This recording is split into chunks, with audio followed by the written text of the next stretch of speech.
তুমি তো আমারে গরিব বানাইছো, তুমি তো পয়গম্বর সুলাইমানকে বাদশা বানাইছো। আল্লাহ তুমি চাইলে তো উল্টাইতেও পারো।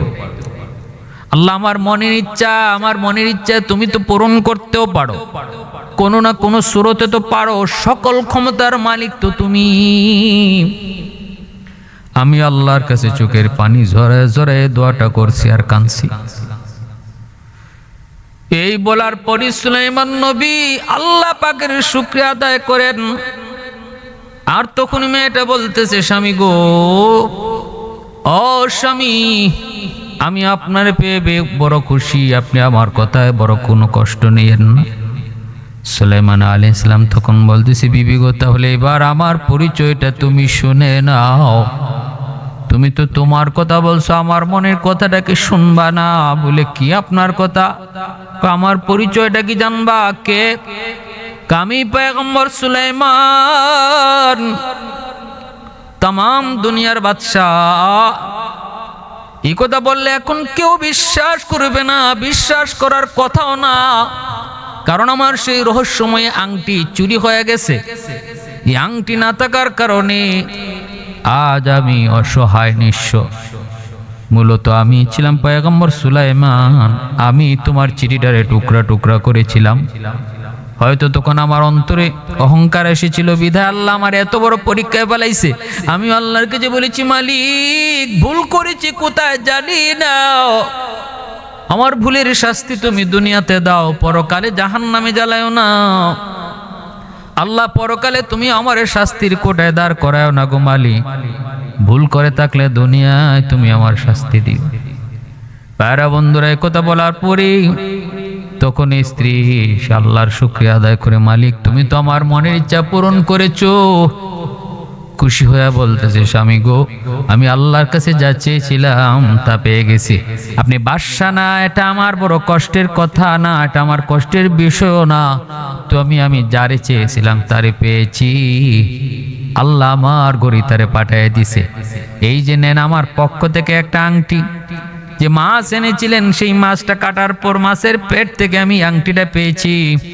আর মনে মনে নিয়ত করেছি, সিদ্ধান্ত নিয়েছি, এই আংটিটা আমি আজকে বাসর রাতে আপনারে গিফট করব।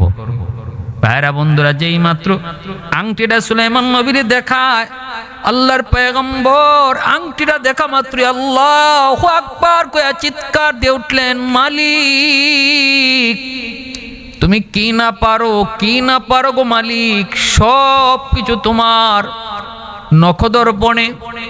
আল্লাহর সব অসম্ভবকে তুমি সম্ভব করতে পারো, তুমি কাদিরে কুদরত।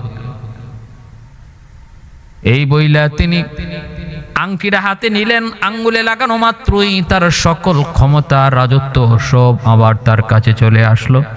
মুহূর্তের ভিতরেই তার ক্ষমতা জিন্নাতের উপরে, বাতাসের উপরে, সব মুহূর্তের ভিতরে আল্লাহ আবার ফিরিয়ে দিল। ভাইরা বন্ধুরা, জন্য বলতেছিলাম, কখনো অন্তরে অহংকার আনা যায় না। অহংকার হলো পতনের মূল। আল্লাহ আমাকে যে অবস্থায় রেখেছেন, এটা আল্লাহ পাকের শুকর। আমি যদি অহংকার করি, মুহূর্তের ভিতরে আল্লাহ আমাকে নিচে নামাইতে সময় লাগবে না। আমরাও দেখেছি, সকালবেলা বাদশা, বিকালবেলা ফকির, ঠিক না? এই জন্য চেয়ারের গরম, ক্ষমতার গরম, এগুলা বেশি দিন স্থায়ী না।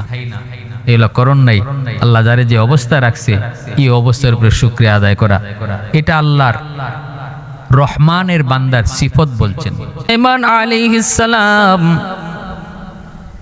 তাম দুনিয়ার বাদশাহ, শুধু মানুষের বাদশাহ নন, তিনি তো মানব দানব, জিন পরি, পশু পাখি সব কিছুর বাদশাহ ছিলেন সুলাইমান আলাইহিস সালাম। এত বড় পয়গম্বর, নবীর ছেলে, নবী দাউদ আলাইহিস সালামের সন্তান সুলাইমান। যেমন তিনি পয়গম্বর, তেমন আল্লাহ তাকে দুনিয়ার বাদশাহী দান করেছেন। সুলাইমান আলাইহিস সালাম এমন এক বাদশাহ, যিনি একমাত্র পশু পাখির ভাষা বুঝতেন। সুলাইমান আলাইহিস সালাম তখনও বিয়ে করেন নাই, পূর্ণ যৌবন, বিয়ের জন্য প্রস্তুতি নিচ্ছেন। সভাসদ সবাইকে ডেকে বললেন, আমি বিয়ে করতে চাই, তোমরা আমার জন্য উপযুক্ত পাত্রী ব্যবস্থা করো। মন্ত্রী পরিষদ জিজ্ঞেস করলো, হযরত, কেমন পাত্রী আপনার পছন্দ একটু আমাদেরকে আপনি বলেন, যদি শুনেন তাহলে আমাদের বের করা সহজ হবে।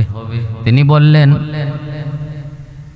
যে কিছু গুণাবলী তার থাকতে হবে, এক নাম্বার হলো প্রথমেই তাকে দিনদারি থাকতে হবে। দিনদারি,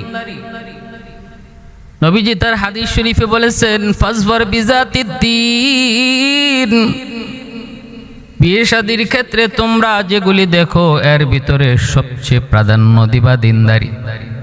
দিনদারিটা হলো সবচেয়ে আগে, তারপরে দেখবা তার রূপ, তারপরে দেখবা তার বংশ, তারপরে দেখবা তার সম্পদ। সেগুলা যদি পাও দিনদারির সাথে তাহলে ওকে, আর যদি দিনদারি না পাও, সব কিছু পাও, কোনো লাভ নাই। এটাই হলো বিয়ে শাদীর রুল। এই রুলটা যেখানে মানা হয় না, এখানেই পরবর্তীতে সমস্যা হয়। আর রুল যেখানে মানা হয়, আশা করা যায় সংসার সুখের হয়। দিনদারি আগে। সুলাইমান আলাইহিস সালাম বললেন, তার দিনদারি আগে দেখতে হবে। কোনো পরপুরুষ তাকে জীবনে কোনোদিন দেখে নাই, অথবা সেও কোনো পরপুরুষ দেখে নাই। তারপরে রূপ, তারপরে তার বংশ। এই শর্তাবলীর ভিতরে তোমরা যদি পাও তাহলে খুঁজে বের করো। সভাসদ পরিষদ তারা নেমে গেল। সুলাইমান পয়গম্বর শুধু পয়গম্বর নন, তিনি তো অর্ধ পৃথিবীর বাদশাহ। তার জন্য উপযুক্ত একজন পাত্রীর ব্যবস্থা করতে হবে। ভাইরা বন্ধুরা, খোঁজ তালাশ শুরু হয়ে গেল। কোথায় পাওয়া যায় এমন মেয়ে, কোথায়? চতুর্দিকে তালাশ আর তালাশ, কিন্তু এমন উপযুক্ত, সর্বগুণে গুণী, সকলগুলি শর্ত সাপেক্ষ মাইনা পাওয়া যাওয়া মুশকিল, এমন একটা মেয়ে খুঁজে পাওয়া যাচ্ছে না। এই অবস্থায় যখন চতুর্দিকে খবর ছড়িয়ে পড়ল, তখন একটা জেলে এলাকা, যে এলাকার মানুষগুলি মাছ ধরে জীবিকা উপার্জন করে, তাদেরকে আমরা জেলে বলি। জেলে, ওই জেলে বস্তির ভিতরে একজন জেলের মেয়ে, এমন দিনদার, রূপবতী, গুণবতী, যতগুলি শর্ত সুলাইমান পয়গম্বর দিয়েছেন সবগুলি শর্ত তার ভিতরে পাওয়া যায়। কিন্তু পাওয়া গেলে হবে কি, সে তো বংশে হলো জেলে। একটা জেলের মেয়ে কেমন করে পয়গম্বরের স্ত্রী হয়, বাদশার স্ত্রী হয়? এটা কিভাবে সম্ভব? ওই মেয়েটার বাবা, তার কানে আওয়াজ গেল বাদশা বিয়ে করবেন, সুলাইমান পয়গম্বর বিয়ে করবেন, পাত্রী খুঁজেন। যতগুলি শর্ত তিনি দিলেন সবগুলি শর্ত তার মেয়ের মধ্যে আছে, একটা শুধু নাই, সেটা হলো কুফু, সমানে সমান।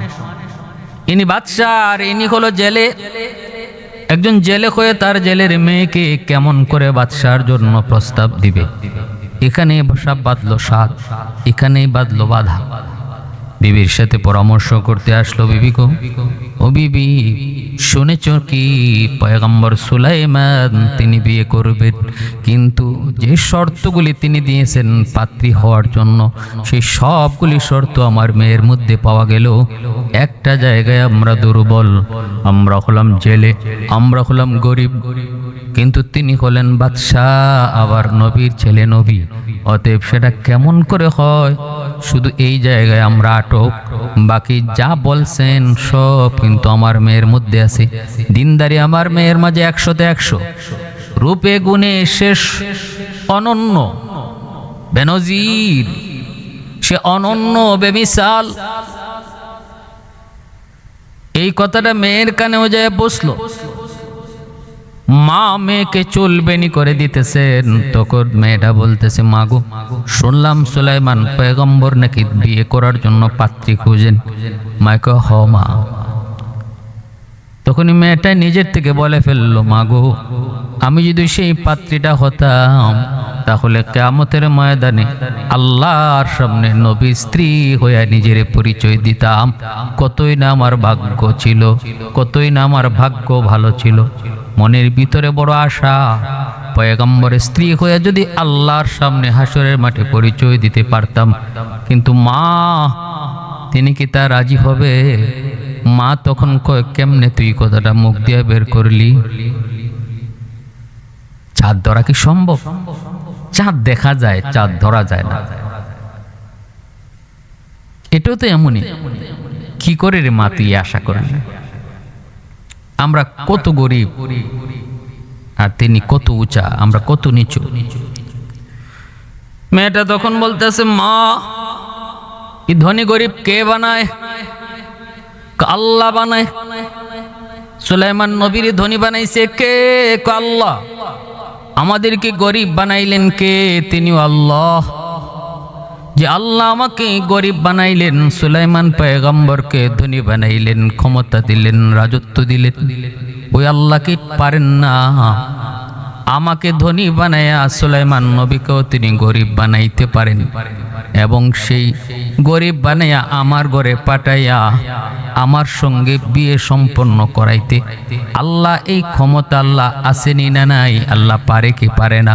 মায় কয়, হোম আল্লাহ চাইলে সব পারে, আল্লাহর কাছে অসম্ভব বলতে কিছুই নাই। তাহলে গো মা, আমি দোয়া করলাম, মালিক, যেখানে আমি আটকে গেলাম সেখান থেকে উদ্ধার করার ক্ষমতা তোমার। ধনী গরিব বানানোর মালিক তো তুমি। আল্লাহ আমাকে সুলাইমান নবীর মতো ধনী বানাও আর তারে আমার মতো গরিব বানাও। চাইলে তো তুমি সব পারো। গাছতলার মানুষকে তুমি পাঁচতলায় তুলতে পারো, আমার পাঁচতলার মালিককে তুমি গাছতলায় নামাইতে পারো। সকাল বেলার আমির রে তুই ফকির সন্ধ্যা বেলা, আল্লাহ পাকের কাছে কোনো কিছুই অসম্ভব না। কাদিরে কুদ রত্তদারি হর কামাল, কাদিরে কুদ রত্তদারি হর চে খাহি আকুনি, মুর্দা রাজা হাম তো বখশি জিন্দা রাবে জাকুনি, মুর্দা রাজা হাম তো বখশি জিন্দা রাবে জাকুনি। ये गुल तो गुल नहीं है जिसे गुल में बो नहीं, ये दिल तो दिल नहीं है जिसे दिल में तू नहीं। तारीख इब्ने तबारीर মধ্যে লিখেন, সুলাইমান আলাইহিস সালামকে আল্লাহ পাক একটা মুজিজা দিয়েছিলেন। সকল নবীকে আল্লাহ পাক বিশেষ বিশেষ কিছু মুজিজা দিয়েছেন। মুজিজা, মূসা নবীর মুজিজা ছিল হাতের লাঠি। ওই হাতের লাঠি যদি তিনি হাত থেকে ফালায় দিতেন, সাথে সাথে সেই লাঠিটা সাপ হয়ে যেত। মূসা নবী তিনি যদি হাতটাকে নিজের বগলের নিচে নিতেন, সাথে সাথে টর্চ লাইট হয়ে যেত। ঈসা আলাইহিস সালামকে মুজিজা দিয়েছিলেন, তিনি মৃত মানুষের সামনে যায় শুধু বলতেন কুম বিইজনিল্লাহ, সাথে সাথে মৃত মানুষটা আল্লাহর আদেশে, আল্লাহর হুকুমে জিন্দা হয়ে যেত। এইভাবে আমাদের নবীকে আল্লাহ পাক অসংখ্য মুজিজা দিয়েছেন। আমার আপনার নবী রহমতের নবী, যেই দিকে যেতেন, যে রাস্তা দিয়ে হাঁটতেন, আতর মাখার প্রয়োজন ছিল না রে যুবক, সুগন্ধির কোনো প্রয়োজন ছিল না। নবী যেই রাস্তা দিয়ে যেতেন, ওই রাস্তায় সারা দিন ব্যাপী, সারা রাত ব্যাপী সুগ্রাম থাকতো। আমার আপনার নবী যেই জায়গা দিয়ে হাঁটতেন, প্রচন্ড মরুভূমির ভিতরে উপরে রোদ, সেই রৌদ্র থেকে বাঁচার জন্য আল্লাহ পাক একটা মেঘমালা ছায়া বানায়া রাখতেন। নবী যেই পাহাড়ের পাশ দিয়ে যেতেন, পাথরের কণাগুলি নবীকে সালাম জানাইতো। এগুলো হলো আমার আপনার নবী, আমার আপনার নবীর মুজিজা। কোরআনুল কারীম হলো নবীজির সবচেয়ে বড় মুজিজা। এমনি ভাবে সুলাইমান নবীর একটা মুজিজা ছিল, সেটা হলো হাতের আংটি। আল্লাহ পাক রব্বুল আলামিন এই আংটিটার মধ্যে তার রহস্য নিহিত রেখেছিলেন, ক্ষমতার পাওয়ার তিনি আংটির মধ্যে রেখেছিলেন। আল্লাহ পাকের আদেশ ছিল, সুলাইমান এত দামি আংটি এত পাওয়ারফুল আংটি, এত বরকতি আংটি, সাবধান, এটা নিয়ে তুমি বাথরুমে যাবা না, নাপাক জায়গায় যাবা না। তিনি একদিন বাথরুমে যাওয়ার জন্য প্রয়োজন মনে করলেন। ইন দি মিন টাইম আংটিটা তিনি একটা তার খাদেম জিন্নাতের ভিতরে পাশে থাকতো সবসময়, তার হাতে আংটিটা দিয়ে বাথরুমে ঢুকছে। ওই জিন্নাতের ভিতরে সাথে সাথে কুবুদ্ধি জাগলো, আংটি নিজের হাতে ঢুকাইয়া দিল। মুহূর্তের ভিতরে তার রূপ, তার সবকিছু সুলাইমান নবীর মতো হয়ে গেল। ক্ষমতা তার হাতে চলে আসলো। তার এই সবাই পয়গম্বর সুলাইমান মনে করা শুরু করলো। যেই মাত্র সুলাইমান পয়গম্বর তিনি ওয়াশরুম থেকে বের হলেন, নিজের দাবি করলেন আমি পয়গম্বর সুলাইমান, তখন ওনার উপরে মারধর শুরু হলো। কেন? এই কারণটা কি ছিল? কারণটা ছিল সুলাইমান আলাইহিস সালাম প্রায় 6 মাস পরে সভাসদ সবাইকে ডাকলেন, ডেকে বললেন কি ব্যাপার, আমার জন্য পাত্রীর সন্ধান মিলছে? সবাই বলল হুজুর খুঁজা তো আর কম খুঁজি নাই, কিন্তু আপনার শর্ত সাপেক্ষে একটা মেয়ে পাওয়া গেছে জেলে এলাকায়, মেয়েটাও আপনাকে প্রচন্ড ভালোবাসে, সে নিজে আপনার স্ত্রী হওয়ার জন্য আবেদন পেশ করছে, আমাদের কাছে আবেদনপত্র আইছে। সমস্যা একটাই, সে জেলের মেয়ে। এখন আপনি বিয়া শাদী করে নিলেই তো আমরা এই ঝামেলা থেকে বাঁচতাম। বিয়া না করার কারণে অমুকে তমুকে চতুর্দিক দিয়ে আলাপ দিতেছে, আমরা কি করি? এনি মেয়েটা সব দিক দিয়ে আছে, আপনার সব শর্ত মাফিকই তারে পাওয়া গেছে, কিন্তু একটাই সমস্যা, সে জেলের মেয়ে, তার বাবা মাছ ধরে, মাছ মাইরা খায়। সুলাইমান আলাইহিস সালাম এই কথা শোনার পর তিনি অনেকটা খেপে গেলেন। কি ব্যাপার, কও কি তোমরা? জেলের মেয়ে আমার কাছে বিয়ে পাওয়ার জন্য আবদার পেশ করছে, দরখাস্ত দিছে, কোথায় জেলে আর আমি কোথায়? সুলাইমান আলাইহিস সালামের ভিতরে অহংকার আইছে। আর যদিও আমরা এটাকে অহংকার বলবো না, শরীয়তের মাপকাঠিতে অহংকার না, কারণ শরীয়ত বলে বিয়ে শাদীর ক্ষেত্রে সমানে সমানে কুফুমিল হওয়া। সুলাইমান নবীর সাথে তো এই জেলে মেয়ে কুফুতে যায় না, সমানে সমানে হয় না। এখানে আমার কুফু যদি মিল না হয়, আমি যদি বিয়েতে রাজি না হই, এটা অহংকার না, অহংকার ধরে না। কিন্তু তিনি তো নবী, নবীদের অল্প ভুল আল্লাহর কাছে বড় হয়ে যায়। হাসানাতুল আবরার সাইয়্যাতুল মুকাররাবিন, আল্লাহ পাকের কাছে এটা ধরা পড়ে গেল। আল্লাহ বলেন সুলাইমান তোমার ভিতরে অহংকার আইছে, তুমি বাদশাহ, বাদশাহ বানাইছে কে? বানাইছে আমি আল্লাহ। তুমি নবী, নবী বানাইছে কে? আমি আল্লাহ। সব কিছু দিলাম আমি আল্লাহ। হোক না সে জেলে, তারাও তো আমি বানাইছি। থাকুক না সে গাছতলায়, আমি তো তারা রাখছি। তুমি পাঁচতলায় বলে গাছতলার মানুষকে ঘৃণা করবা, হিংসা করবা, এটাও তো আমি আল্লাহ পছন্দ করি না। ওয়াইবাদুর রহমানিল্লাযীনা ইয়ামশুনা আলাল আরদি হাওনা, এজন্য আল্লাহ পাক বলেন রহমানের বান্দা যারা, তারা কখনো জমিনে অহংকার করে হাঁটে না। রহমানের বান্দা যারা জমিনের ভিতরে, তারা সব সময় নম্র হয়ে চলে, নম্র হয়ে চলাফেরা করে, অহংকার নিয়ে তারা চলে না।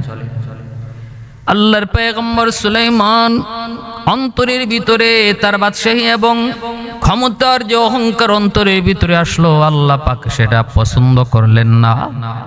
সাথে সাথে আল্লাহর পরীক্ষা শুরু হয়ে গেল। আল্লাহ পাক বুঝাইতে চান সুলাইমান আজ তুমি বাদশাহ, কাল তুমি জেলে হতে পারো, আর আজকে যে জেলে কাল শেষে বাদশাহ হতে পারে, সেই ক্ষমতা একমাত্র আমি আল্লাহর। কুলিল্লাহুম্মা মালিকাল মুলকি তুতিল মুলকা মান তাশা ওয়া তানজিউল মুলকা মিম্মান তাশা ওয়া তুইজ্জু মান তাশাউ ওয়া তুযিল্লু মান তাশাউ বিয়াদিকাল খায়র ইন্নাকা আলা কুল্লি শাইইন কাদির। সকল ক্ষমতা আল্লাহর হাতে।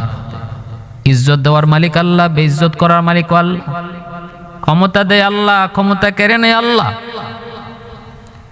ভাইরা বন্ধুরা, সুলাইমান পয়গম্বর আংটিটা তিনি জিনের হাতে দিয়ে যখন ওয়াশরুমের ভিতরে ঢুকলেন, এই দি মিন টাইম ওই জিন, শয়তান জিন, সে আংটি নিজের হাতের মধ্যে ঢুকায় সে নিজে বাদশা বনে গেল। এবার তিনি যখন ওয়াশরুম থেকে বের হন, তারে কেউ বাদশা মানতে রাজি না, বরং সুলাইমান পয়গম্বর যখন বলেন আমি বাদশা সুলাইমান, আমি পয়গম্বর সুলাইমান, মারধর শুরু হয়ে যায়। এমন ভাবে আঘাত করে আল্লাহর পয়গম্বরকে ওরা মাইরা নদীর কিনারায়, নদীর পারে তারা ফেলে রেখে চলে আসে, মনে করে তিনি মরে গেছেন, কিন্তু বাঁচানোর মালিক আল্লাহ। এইদিকে দেখা যায় ওই জেলে এলাকার মেয়েটার বাপ, সে নদীর পাড়ে দিয়ে মাছ ধরার জন্য যায়। এর ভিতরে এসে দেখতে পেল একটা যুবক, মাথা ফাটা, রক্ত বের হয়, নদীর পাড়ে পড়ে আছে মরার মতো। ওই জেলে তাকে উঠায়, ওনাকে উঠায় নিয়ে গেল নিজের কাছে। পানি মাথায় পানি টানি দিয়ে হুঁশ ফিরাইল, তারপরে নিজের বস্তিতে নিয়ে গেল। সেখানে নিয়ে চিকিৎসা হলো। সুলাইমান নবীর হুঁশ ফিরিলে পরে জিজ্ঞেস করে, বাবা কে তুমি? এত সুন্দর নবী তো হবেন, নবী যিনি তার চেহারা তো সুন্দর হবেই, কারণ আল্লাহ পাক যে যুগে যারে নবী বানান তিনি ওই যুগের সবচেয়ে সুন্দর মানুষ। ওই যুগে পৃথিবীর সবচেয়ে সুন্দর, তার চেহারার মধ্যে আলাদা মায়া, আলাদা দরদ, আলাদা নূর। এজন্য কয়, বাবা তুমি দেখতে তো মনে হয় তুমি ভালো কোনো বংশের, ভালো ঘরের ছেলে, কিন্তু এইভাবে রক্তাক্ত করলো কারা? কয় মানুষেরা। কেন? কে তুমি? সুলাইমান পয়গম্বর। তখন তিনি ভাবতেছেন, এখন যদি আমি বলি আমি পয়গম্বর সুলাইমান, আমি বাদশাহ সুলাইমান, তাহলে সেও আমারে মারবে, কারণ আমার কাছে ক্ষমতা আর যে চাবিকাঠি, সে আংটি তো সে নাই। আংটি না থাকার কারণে জিন্নাত তো আমার বশীভূত নাই, আংটি না থাকার কারণে এখন বাতাসও আমার অনুগত নাই। অতএব কেমন করে বলবো? তিনি তখন কোনো কথাই বললেন না, এই কথাও বললেন না আমি অমুক, মিথ্যা হয়ে যাবে। তিনি বলতেছেন, বাবা আমার মাথায় বড় আঘাত পেয়েছি, এখন আমি সব কথা বলতে পারবো না, আমার মনে নাই, আমার একটু শান্তিতে থাকতে দেন। সুলাইমান নবী তিনি থাকতেছেন। পয়গম্বর তার ঘরে যাওয়া মাত্রই তার ঘরের মধ্যে বরকত।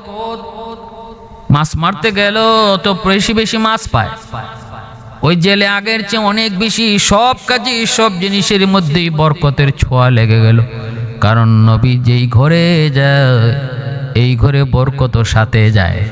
তখন জেলে লোকটা বলতেছে বিবির কাছে, বিবি গো, মনে হয় ছেলেটা বড় বরকতি ছেলে, তার কারণে আমার সব কিছুতে বরকত বেড়ে গেল, আমি যেদিকেই যাই এদিকেই চাওয়ার চেয়ে বেশি পাই। আল্লাহর নবীও ছোটবেলা যখন রসুল হালিমা সাদিয়া রাদিয়াল্লাহু তাআলা আনহার ঘরে গিয়েছিলেন, দুধমা হালিমা সাদিয়ার ঘরে, নবী যাওয়ার আগে হালিমার ঘরে বরকত চলে গেছে। আল্লাহ বলছে, দুনিয়ার বরকত রাজি কোথায়? আমার বন্ধু হালিমার ঘরে ঢুকবে। এখন আর এই ঘর হালিমার ঘর নয়, এটা আমার দোস্তের ঘর, অতএব তোমরা আগে চলে যাও। প্যারে হাজিরিন, বরকত এটা পেক্কা দিয়ে বোঝানো যায় না, বুঝে নিতে হয়। দিন যায় রাত যায়, দিন যায় রাত যায়, এমন ভাবে তার যে কর্ম মাছ মারা, এই জেলের এই কর্মের ভিতরে এত বরকত, এত বেশি মাছ ধরা পড়তে লাগলো। সুলাইমান নবীরে বলতেছে, বাবা তুমি তো অনেকদিন আমার পাশে ছিলা, এখন তো মনে হয় তুমি চলে যেতে চাও, কিন্তু বাবা আমার একটা লোকের বড় প্রয়োজন, আমি একা আমার কাজ সামাল দিতে পারি না, তুমি যদি আমার কাছে থেকে যাও তাহলে আমি তোমাকে বাৎসরিক একটা বেতন দিব, কারণ আমি আমার পেশা একজন ছেলের বড় প্রয়োজন, একা সব সামলাইতে পারি না। সুলাইমান আলাইহিস সালাম তিনি মনে মনে ভাবলেন, প্রস্তাবটা মন্দ না, কারণ এখন তো আমার কাছে কিছুই নাই, এখনো যদি আমি এলাকায় যাই বলে আমি নবী, আমি বাদশা, এখনো তারা মানবে না, কারণ সেই রহস্যময় আংটি তো তার হাতে আর নাই। তাহলে এখন কি করা যায়? সুলাইমান নবী তার প্রস্তাবে মেনে নিলেন। ঠিক আছে, মাসিক বেতন ধার্য করা হলো। ওই মাসিক বেতনের উপর তিনি তার বাড়িতে রয়ে গেলেন। ভাইরা বন্ধুরা, এই দিকে দেখা যায় দিন যায় রাত যায়, দিন যায় রাত যায়, তিনি ওই লোকের কর্মচারী হইয়া নদীতে যান, মাছ মারার কাজে তিনি সহযোগিতা করেন। ভাইরা বন্ধুরা, সুলাইমান নবীর আখলাক চরিত্র দেইখা এই জেলে এসে মুগ্ধ হয়ে গেল। সে দেখতেছে ছেলেটা বড় দিনদার, বড় আমানতদার, বড় পরহেজগার। মনে মনে তার ভিতরে জাগলো, এমন একটা ছেলের কাছেও যদি আমার মেয়েটাকে বিয়ে দিতে পারতাম রে, তাহলে আমার না কতই ভাগ্য ভালো ছিল। কিন্তু মানবে কি সেই ছেলে? জানি না তার বাড়ি কোথায়, তার বংশ কি। ভাইরা বন্ধুরা, 1 বছর চলে গেল, তিনি এখানে থাকলেন। একদিন ওই জেলে তার স্ত্রীর সাথে আলাপ করে, বিবি গো, ও বিবি, মেয়েটা তো উপযুক্ত ছেলের কাছে বিয়ে দেওয়ারও প্রয়োজন।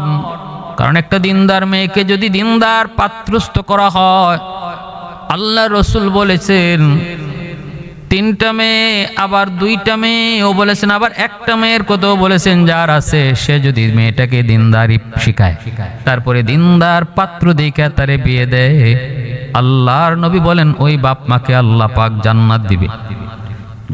তাহলে একজন মেয়েকে দিন শিখায়া দিনদার পাত্রস্থ করা একজন মা বাবার জন্য জান্নাতের সার্টিফিকেট।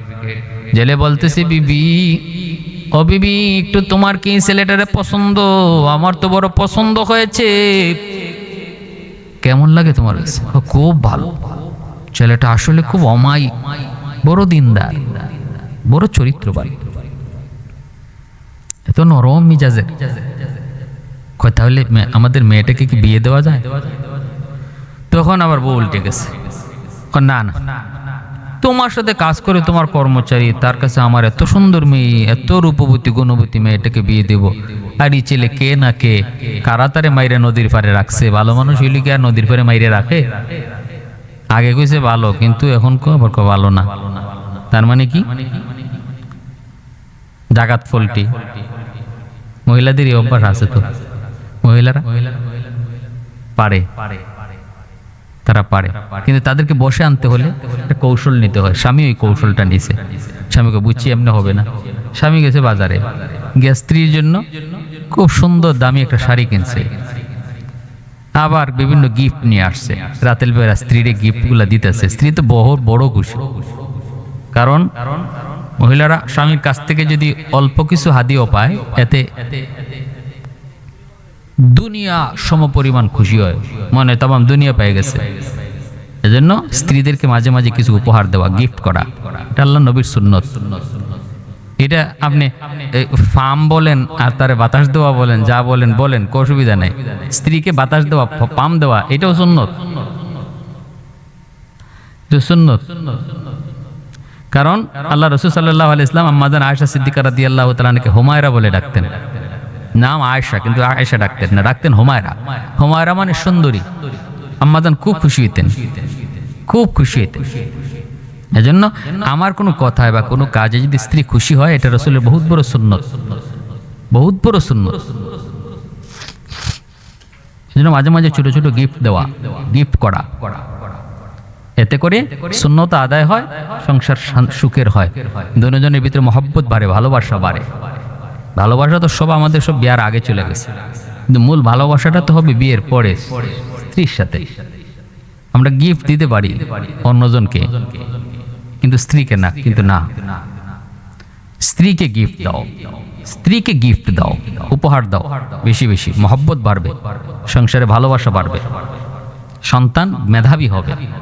যে সংসারে স্ত্রীর আর স্বামী স্ত্রীর ভিতরে ভালোবাসা থাকে, এই সংসারে সন্তানদের মেধা ভালো থাকে, ব্রেইন ভালো হয়। ওই জেলে এসে তার গিফটগুলা দেওয়ার পর স্ত্রী বড় খুশি হয়ে গেল। খুশি হওয়ার পর সে বলতেছে, বিবি একটা কথা বলবো, রাখবা কিনা জানি না। বলে কি? এখনো দেখো ছেলেটার আমার খুব পছন্দ, এমন একটা ছেলে হাতছাড়া করলে পাবা না। এমন একটা ছেলে হাতছাড়া করলে এমন ছেলে আর পাবা না। বিবি গো একটু তুমি কও, রাজি নেই। আর স্ত্রীরা রাজি না করাইয়া নিজের মতে মতে বিয়া দিতে যাইয়েন না, এটাও ঠিক না। সংসারে কোনো চূড়ান্ত সিদ্ধান্ত, বড় সিদ্ধান্ত নিজে একা নিতে নাই, পরামর্শ করে, স্ত্রীর সাথে পরামর্শ করে একমত হয়ে নিতে হয়। একমতে না আসলে তার একমতে আনতে হয়, কৌশলে কৌশলে তার আনতে হয়, তার মন জয় করে আনতে হয়। লাঠি দেখাইয়া টর্চার করে ফিটাইয়া না, মহব্বত দিয়া, ভালোবাসা দিয়া। যে জিনিসটা ভালোবাসা দিয়ে অর্জন করা হয় এটা স্থায়ী হয়, আর ভয় দেখাইয়া লাঠি পিটাইয়া যেটা অর্জন করা হয় এটা ক্ষণস্থায়ী হয়। এটা এখন আছে তখন নাই, ঠিক কিনা ভাই? এজন্য আমি বলতেছি, স্ত্রীর কাছে যখন আবার প্রস্তাব প্রবেশ করলো, স্ত্রী বলতেছে স্বামী গো তুমি যা ভালো মনে করো আমি তাতে রাজি, তুমি যা ভালো মনে করো আমি তাতে রাজি। স্বামী স্ত্রী দুজন বড় খুশি হয়ে গেল। এরপর মেয়ের কাছে মত নিতে গেল। মেয়ে কই, আব্বা আম্মা যে মত নিবেন আপনারা, আপনাদের মতে আমিও রাজি। তবে আমার মনের ভিতরে দীর্ঘদিনের একটা স্বপ্ন ছিল, মনের ভিতরে এখনো আমার ভালোবাসা পয়গম্বর সুলাইমান নবীর প্রতি, কিন্তু এটা আমার আকাশ কুসুম কল্পনাতেই রয়ে গেল গো বাবা। ঠিক আছে, আপনারা এখন বিয়ের জন্য যে পাত্র ঠিক করেছেন, আমি এই বিয়েতে এখন রাজি আছি। ভাইরা বন্ধুরা, এদিকে দেখা গেল সুলাইমান নবীকে তারা জিজ্ঞেস করতেছে, যুবক বলো তো আমাদের ঘরের সদস্য কয়জন? সুলাইমান নবী কয়, ঘরের মধ্যে সদস্য আমরা 4, আমরা 3 জন, আমি একজন, আপনি একজন, আর চাচি একজন। কয় বাবা কও কি? আমার ঘরে আমার একটা মেয়ে আছে, তা কি তুমি জানো না? কয় না চাচাজি, কসম খোদার আমি তারে কখনো দেখি নাই, টেরও পাই নাই। তাহলে এবার বুঝেন মেয়েটাও কত কেমন দিনদার, আর সুলাইমান আলাইহিস সালাম তিনিও কেমনি ঘরে থাকছেন 1 বৎসর। 1 বৎসরের ভিতরেই ঘরে একটা মেয়ে আছে, এটা সুলাইমান নবী টের পান নাই। মেয়েটাও কোনোদিন টের পাওয়ার জন্য কোনো চেষ্টাও করে নাই। কি ছিল তাদের ভিতরে? দিনদারি, আল্লাহ ভীতি, খোদা ভীতি। বাবা তোমার কাছে একটা প্রস্তাব দিতে চাই। কি প্রস্তাব? প্রস্তাব হলো আমার একটা মেয়ে আছে, মেয়েটা বড় দিনদার, বড় আল্লাহওয়ালি, বড় আমানতদার, বড় রূপবতী, গুণবতী।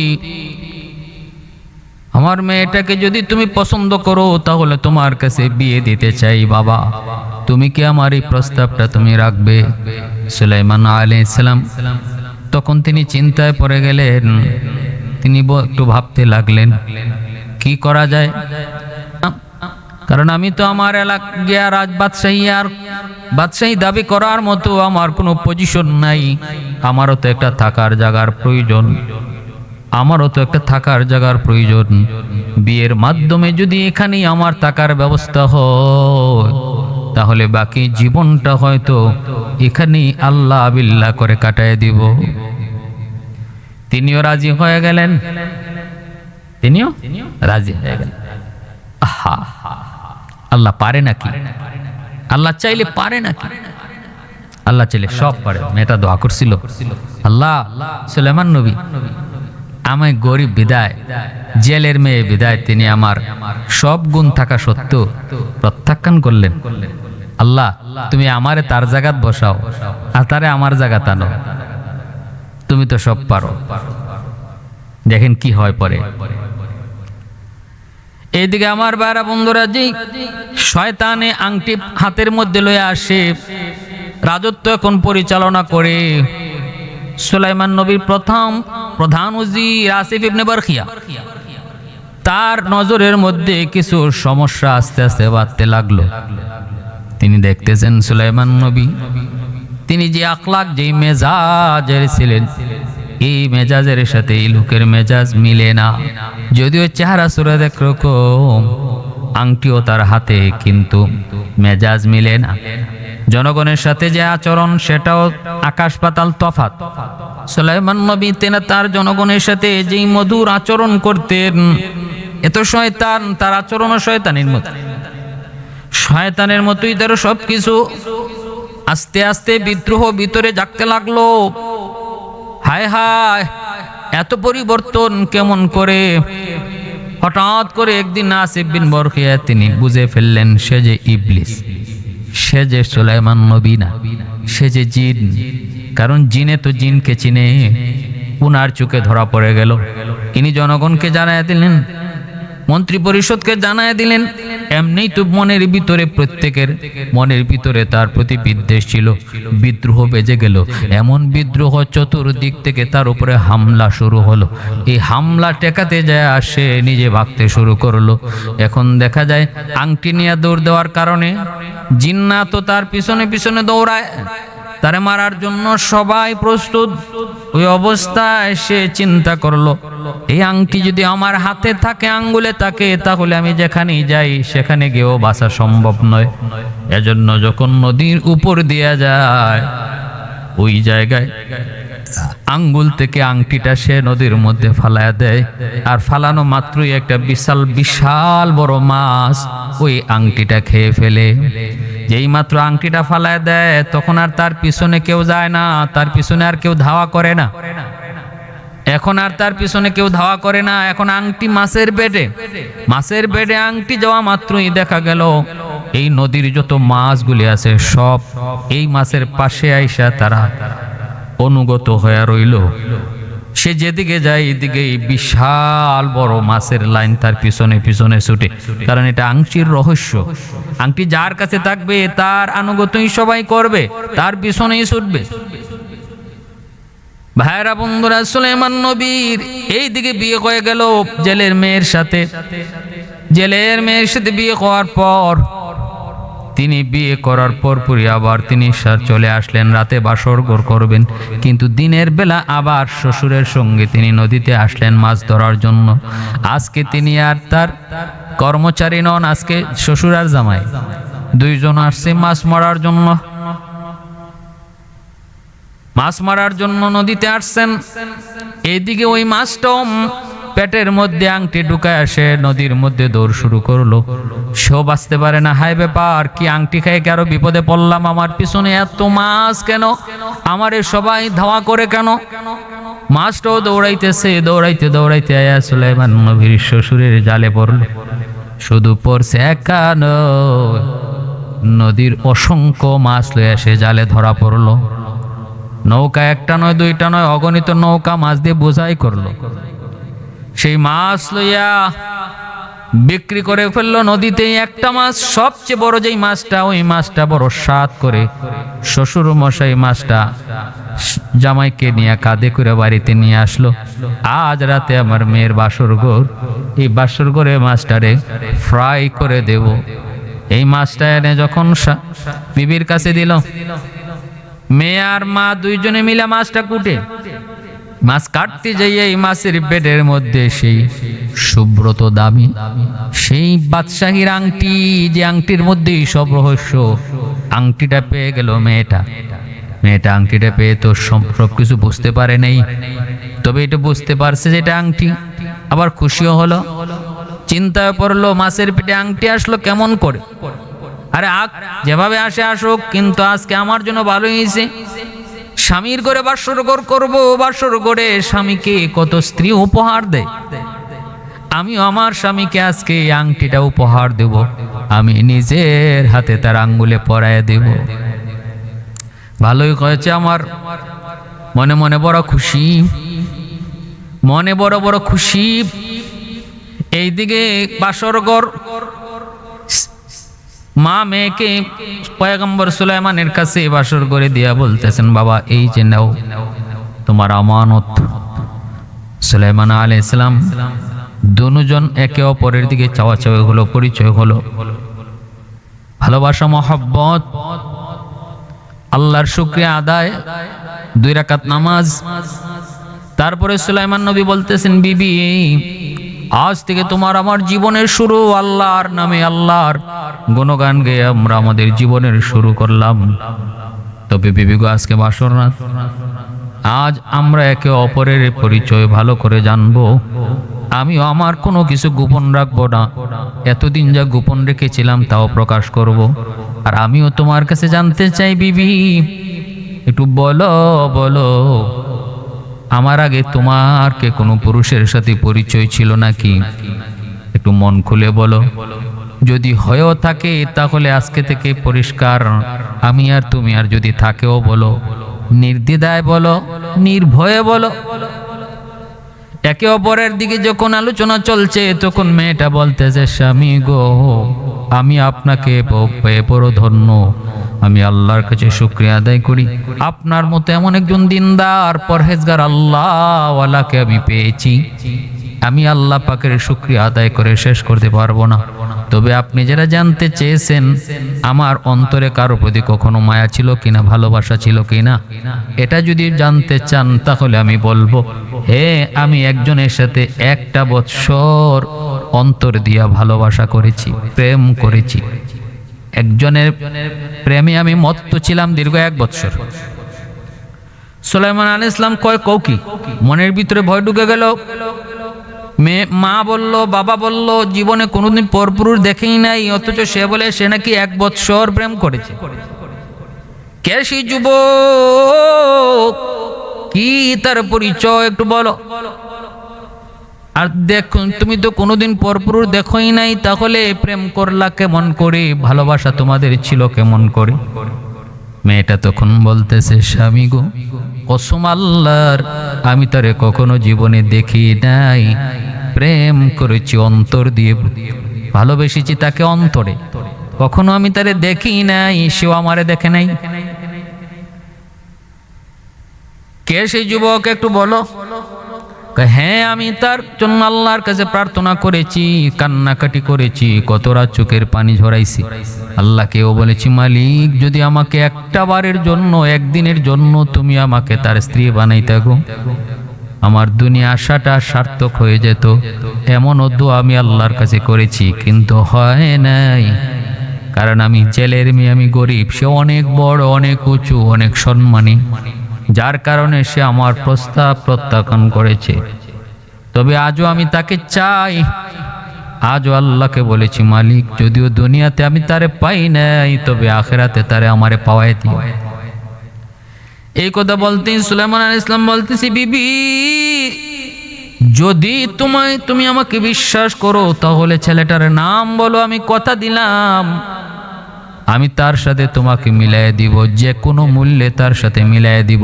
কারণ তোমার দিলের ভিতরে এখনো যেহেতু তার ভালোবাসা, প্রেম আর মহব্বত, আমি আমার ক্ষমতা বলে, শক্তি বলে, কৌশল বলে, যত যা কিছু আছে তা দেওয়া হলো, তার সঙ্গে আমি তোমাকে মিলাই দিব। আমি তোমাকে ছেড়ে দিব, ডিভোর্স দিব, তার সাথেই তোমার সংসার করাবো, শুধু একটা বারের জন্য নাম বলো। তখন মেয়েটা বলতেছে, না গো স্বামী, এই কথা আর তোলার প্রয়োজন নাই, এটা হবে না, কখনো হওয়ার কথাও না। আমি আপনাকে নিয়ে খুশি, আমি আপনাকে বেশ সন্তুষ্ট। আল্লাহ আপনাকে আমার মতো একজন নগণ্য স্ত্রী, আপনার মতো একজন মহান মানুষ আমি পেয়েছি, এত পরহেজগার, দিনদার, চরিত্রবান পেয়েছি, আমি খুশি। সুলাইমান আলাইহিস সালাম নাসুর বান্দা, তিনি বলতেছেন, বলো। নাম বলতে অসুবিধা নাই তো, পরিচয়টা দাও। তখন বাধ্য হয়ে স্ত্রী বলতেছে, স্বামী গো, তাহলে এমনই যদি হয় তাহলে শোনো, আমি তাকে অন্তর দিয়ে ভালোবেসেছি, বিন্দু পরিমাণ এই ভালোবাসার ভিতরে হারামের ছোঁয়াও ছিল না, হারাম কোনো ছোঁয়াও ছিল না। তবে আল্লাহর কাছে আমি কিয়ামতেও হলো চাই, হাসরের মাঠে হলো আমি তার স্ত্রী হতে চাই। সেটা হলো কি জানুনি? তিনি কে, তার পরিচয় কি? বলে কি আমি জেলে, আর তার পরিচয় হলো তিনি এই দুনিয়ার বাদশাহ পয়গম্বর সুলাইমান। হয়তো তুমি জেনে থাকবা, পয়গম্বর সুলাইমান তিনি বিয়ে করার জন্য এলান দিয়েছেন, তার উপযুক্ত পাত্রীর খোঁজাখুঁজিও চলছে। যতগুলি শর্ত দিয়েছিলেন সবগুলি শর্ত আমার মধ্যে আছে, শুধু একটা জিনিস না, আমি তার সমপর্যায়ে না, কুফু না, আমি গরিব, আমি একজন জেলের মেয়ে, আর তিনি একজন বাদশা। শুধু এই কারণে তিনি অহংকার করে আমার পত্রটাকে টুকরা টুকরা করে ছিঁড়ে ফেলেছিলেন। আমার ওই আবদার, এই চিঠিকে তিনি টুকরা টুকরা করে ছিঁড়ে ফেলেছিলেন। তিনি খারাপ কিছু করছেন আমি বলি নাই, তবে আল্লাহর কাছে তখন বলেছিলাম, মালিক, তুমি তো আমারে গরিব বানাইছো, তুমি তো পয়গম্বর সুলাইমানকে বাদশা বানাইছো, আল্লাহ তুমি চাইলে তো উল্টাইতেও পারো। আল্লাহ আমার মনের ইচ্ছা তুমি তো পূরণ করতেও পারো, কোনো না কোনো সুরতে তো পারো, সকল ক্ষমতার মালিক তো তুমি। আমি আল্লাহর কাছে চোখের পানি ঝরায় ঝরায় দোয়াটা করছি আর কাঁদছি। এই বলার পরই সুলাইমান নবী আল্লাহ পাকের শুকরিয়া আদায় করেন। আর তখন মেয়েটা বলতেছে, স্বামী গো, ও স্বামী, আমি আপনার পেয়ে বড় খুশি, আপনি আমার কথায় বড় কোনো কষ্ট নিয়েন না। সুলাইমান আলাইহিস সালাম তখন বলতেছে, বিবি গো, তাহলে এবার আমার পরিচয়টা তুমি শুনে নাও। তুমি তো তোমার কথা বলছো, আমার মনের কথাটাকে শুনবা না বলে কি আপনার কথা? আমার পরিচয়টা কি জানবা? কে? আমি পয়গম্বর সুলাইমান, তামাম দুনিয়ার বাদশাহ। এই কথা বললে এখন কেউ বিশ্বাস করবে না, বিশ্বাস করার কথাও না, কারণ আমার সেই রহস্যময় আংটি চুরি হয়ে গেছে। এই আংটি না থাকার কারণে আজ আমি অসহায় নিঃস্ব। মূলত আমি ছিলাম পয়গম্বর সুলাইমান, আমি তোমার চিঠিটারে টুকরা টুকরা করেছিলাম। হয়তো তখন আমার অন্তরে অহংকার এসেছিল, বিধায় আল্লাহ আমার এত বড় পরীক্ষায় ফেলাইছে। আমি আল্লাহর কাছে বলেছি, মালিক ভুল করেছি, কোথায় জানি না, আমার ভুলের শাস্তি তুমি দুনিয়াতে দাও, পরকালে জাহান্নামে জ্বালায়ও না। আল্লাহ পরকালে তুমি আমার শাস্তির কোটায় দাঁড় করায়ও না গো মালিক। ভুল করে থাকলে দুনিয়ায় তুমি আমার শাস্তি দিও। পায়রা বন্ধুরা, একথা বলার পরে তখন স্ত্রী আল্লাহর শুকরিয়া আদায় করে, মালিক তুমি তো আমার মনের ইচ্ছা পূরণ করেছো। খুশি হয়ে বলতেছে, স্বামী গো, আমি আল্লাহর কাছে যা চেয়েছিলাম তা পেয়ে গেছি। আপনি বাদশা না, এটা আমার বড় কষ্টের কথা না, এটা আমার কষ্টের বিষয়ও না। তো আমি যারে চেয়েছিলাম তারে পেয়েছি। আল্লাহ আমার গড়ি তারে পাঠিয়ে দিছে। এই যে নেন আমার পক্ষ থেকে একটা আংটি। যে মাছ এনেছিলেন, সেই মাছটা কাটার পর মাছের পেট থেকে আমি আংটিটা পেয়েছি। আর মনে মনে নিয়ত করেছি, সিদ্ধান্ত নিয়েছি, এই আংটিটা আমি আজকে বাসর রাতে আপনারে গিফট করব। ভাইরা বন্ধুরা, যেই মাত্র আংটিটা সুলাইমান নবীর দেখায়, আল্লাহর পয়গম্বর আংটিটা দেখা মাত্র আল্লাহু আকবার কইয়া চিৎকার দিয়ে উঠলেন, মালিক তুমি কি না পারো গো মালিক, সব কিছু তোমার নখদর্পণে। আল্লাহর সব অসম্ভবকে তুমি সম্ভব করতে পারো, তুমি কাদিরে কুদরত। এই বইলা তিনি আংটিটা হাতে নিলেন, আঙ্গুলে লাগানো মাত্রই তার সকল ক্ষমতা, রাজত্ব সব আবার তার কাছে চলে আসলো। মুহূর্তের ভিতরেই তার ক্ষমতা জিন্নাতের উপরে, বাতাসের উপরে, সব মুহূর্তের ভিতরে আল্লাহ আবার ফিরিয়ে দিল। ভাইরা বন্ধুরা, আজন্য বলতেছিলাম, কখনো অন্তরে অহংকার আনা যায় না। অহংকার হলো পতনের মূল। আল্লাহ আমাকে যে অবস্থায় রেখেছেন, এটা আল্লাহ পাকের শুকর। আমি যদি অহংকার করি, মুহূর্তের ভিতরে আল্লাহ আমাকে নিচে নামাইতে সময় লাগবে না।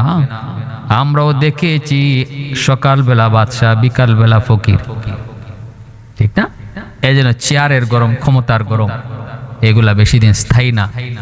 এগুলা করণ নাই। আল্লাহ যারে যে অবস্থা রাখছে, এই অবস্থার উপরে শুকরিয়া আদায় করা, এটা আল্লাহর রহমানের বান্দার সিফত বলছেন। আল্লাহর বান্দার কথা কইছেন না, কইছেন রহমান। আল্লাহর যে সিফতি নাম, এই রহমানের ইবাদুর রহমানিল্লাযীনা ইয়ামশুনা আলাল আরদি হাওনা। রহমানের বান্দা যারা, তারা জমিনে বিনয়ী হয়ে চলে, নম্র হয়ে চলে, দম্ভরে চলে না, অহংকার করে না। ভাইরা বন্ধুরা, আল্লাহ আমাদের সবাইকে বুঝার এবং এই সবকটা অন্তরে নেওয়ার তৌফিক আল্লাহ দান করুন, আমিন। কুতুবউদ্দিন বখতিয়ার কাকি রহমতুল্লাহ আলাইহির মা নিজের থেকে যা শিখাইবার শিখাইছেন, এরপরে তাকে নিয়ে চললেন মাদ্রাসায়, উস্তাদের কাছে। কারণ আমার সন্তানের প্রথম লেখাপড়া শুরু হবে আল্লাহর পরিচয় দিয়া। যেই পড়ালেখার ভিতরে আল্লাহর পরিচয় নাই, নবীর পরিচয় নাই, আখিরাতের ফিকির নাই, কবরের আলোচনা নাই, ওই পড়ালেখা করার দ্বারাও সে মানুষ হয় না। আখিরাতের ফিকির, আখিরাতের চিন্তা, আখিরাতের জীবন, আল্লাহর কাছে জবাবদিহিতামূলক শিক্ষা যেই শিক্ষার মধ্যে নাই, এই শিক্ষায় কোনোদিন মানুষ হয় না। এই শিক্ষা কি হয় না? আখিরাতে জবাবদিহিতা নাই, যা পাও তা খাও, যা মন চায় তা করো। এই শিক্ষায় একজন মানুষ যত বড় শিক্ষিত হইব, তত বড় ডাকাইত হইব। 20,000 টাকার লোভে পড়া ডাক্তার কয় নরমাল ডেলিভারি কেসের রোগীরে কয় সিজার করতে হবে। আপনাদের এরকম কি ঘটনা নজরে পড়ে না? ডাক্তার ভালো করে জানে নরমাল ডেলিভারি হবে, বাচ্চার পজিশন ভালো, কিন্তু বিল কম হবে। সিজার যদি করে 20,000 টাকা 30,000 টাকা বিল আসবে। এই বিলটার কারণে যেই ডাক্তার রিপোর্ট দিল সিজার না করলে মাও মারা যাবে, বাচ্চাও মারা যাবে, জীবনের জন্য সুস্থ একজন মহিলাকে অপারেশন করে অসুস্থ বানাইলো, এই ডাক্তারকে ডাক্তার বলবেন না ডাকাত বলবেন? আপনারা বলেন জোরে কোন? কেন এই চিন্তা? কারণ ওই যে আল্লাহর কাছে জবাবদিহিতামূলক শিক্ষা তার কলিজায় নাই, ঠিক কি না?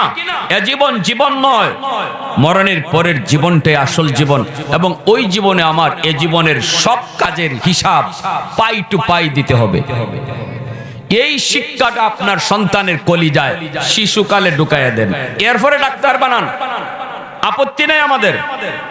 আমরা বলবো না সব মুফতি সব হয়ে যাক, সব যদি মুফতি মুহাদ্দিস হয় এদেশে ডাক্তার ইঞ্জিনিয়ার হবে কে?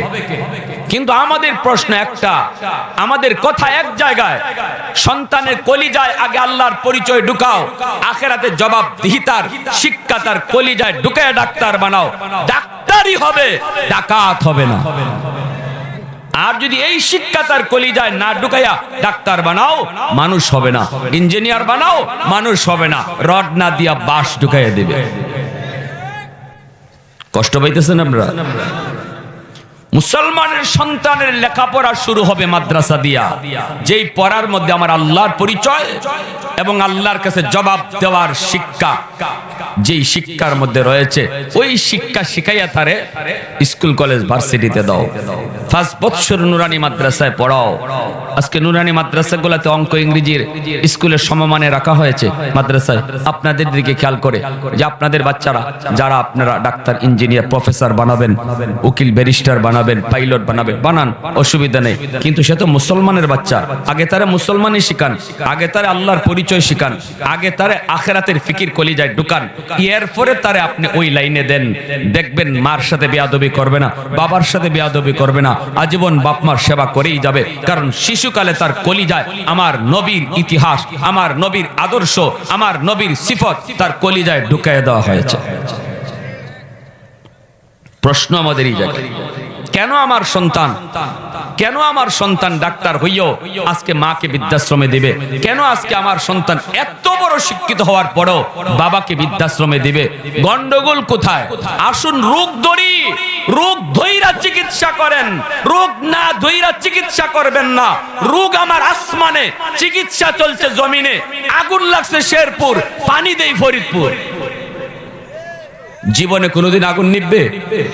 জোরে বলেন। যেখানে আগুন সেখানে পানি দাও, আগুন যেখানে সেখানে পানি লাগাও, তাহলে আগুন নিভবে।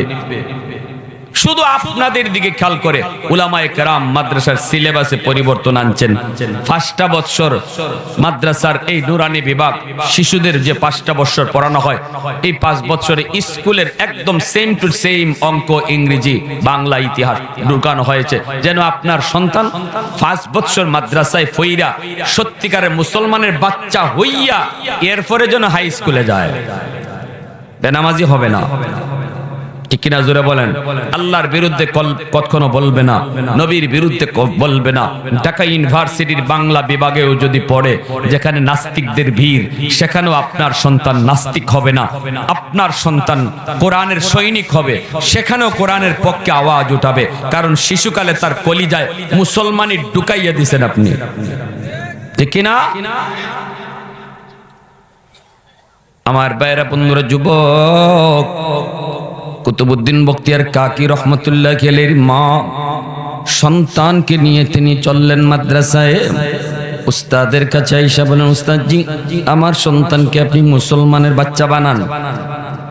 আপনাদের কথাও থাকবে এটাই, আগে আইয়ে কইবেন হুজুর সন্তানের আগে মুসলমানের বাচ্চা বানান, এরপরে যেটা করে করব।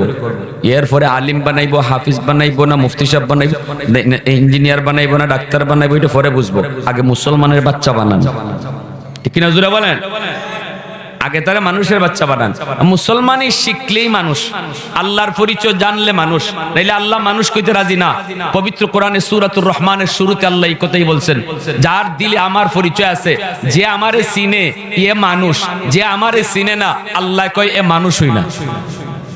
আল্লাহ কি কয়? সে মানুষ না। এ যত বড় ডাক্তার, যত বড় ইঞ্জিনিয়ার, যত বড় প্রফেসর হোক, যদি আল্লাহকে না চিনে আল্লাহ তারে মানুষ কইতে রাজি না।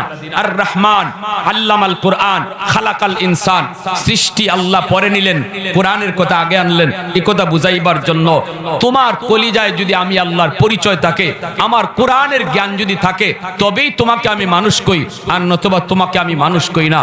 এজন্য মুরগির বাচ্চা জন্ম নিলে মুরগি হয়, মানুষের বাচ্চা জন্ম নিলেই মানুষ হয় না, মানুষ বানাইতে হয়। আর মানুষ বানানোর শিক্ষা হলো আল্লাহর পরিচয়ের শিক্ষা, ঠিক কিনা জোরে বলেন? আমার ভাইরা বন্ধুরা, কুতুবউদ্দিন বখতিয়ার কাকি রহমতুল্লাহ আলাইহি কে তিনি? কত বড় বুজুর্গ, কত বড় বুজুর্গ ছিলেন, যিনি মৌতের আগে ওসিয়ত করেছিলেন, আমার মৃত্যুর পর এমন একজন মানুষকে দিয়ে তোমরা জানাজা পড়াবা, যিনি কয়েকটা আমলের অধিকারী। এক নাম্বার হলো জীবনে কোনোদিন তার মসজিদে জামাত তরক হয় নাই। দুই নাম্বার হলো ওই মানুষটা জীবনে কোনোদিন আসরের সুন্নত নামাজ তরক করে নাই। তিন নাম্বার হলো যে মানুষটা জীবনে কোনোদিন তাহাজ্জুদের নামাজ কাজা করে নাই। যে মানুষটা জীবনে কোনোদিন বেগানা নারীর দিকে নজর দেয় নাই। এমন একটা মানুষ পাইলে তাকে দিয়া জানাজা পড়াইও, যদি না পাও জানাজা সারা আমাকে দাফন দিও। আল্লাহু আকবার। এমন চারটা গুণ, জীবনে কোনোদিন মসজিদের জামাত তরক হয় নাই।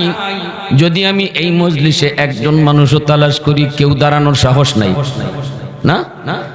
দুই নাম্বার গুণটা ছিল জীবনে আসরের 4 রাকাত সুন্নত নামাজ যার তরক হয় নাই। আসরের 4 রাকাত সুন্নত হইল সুন্নতে গায়রে মুআক্কাদা, সুন্নতে জায়েদা, পড়লে সওয়াব না পড়লে গুনাহ নাই, কিন্তু হাদিসে অনেক অনেক সওয়াবের ঘোষণা। এজন্য এই সুন্নত নামাজটার অনেক দাম। আমরা তো পড়িই না, না পড়লে গুনাহ নাই যেহেতু, এজন্য পড়ি না। জোহরের 4 রাকাতটা পড়ি কারণ এটা মুআক্কাদা, না পড়লে গুনাহ হবে। কিন্তু আসরের সুন্নত তো আমরা না পড়লে গুনাহ নাই যেহেতু পড়ি না। কিন্তু উনি শর্ত লাগাই গেছে জোহরের সুন্নতের না, আসরের সুন্নত যেটা না পড়লে গুনাহ নাই, এই সুন্নতটাও জীবনে কোনোদিন শেষ সারে নাই। 3 নাম্বার হলো জীবনে কোনোদিন তাহাজ্জুদের নামাজ তার মিস হয় নাই।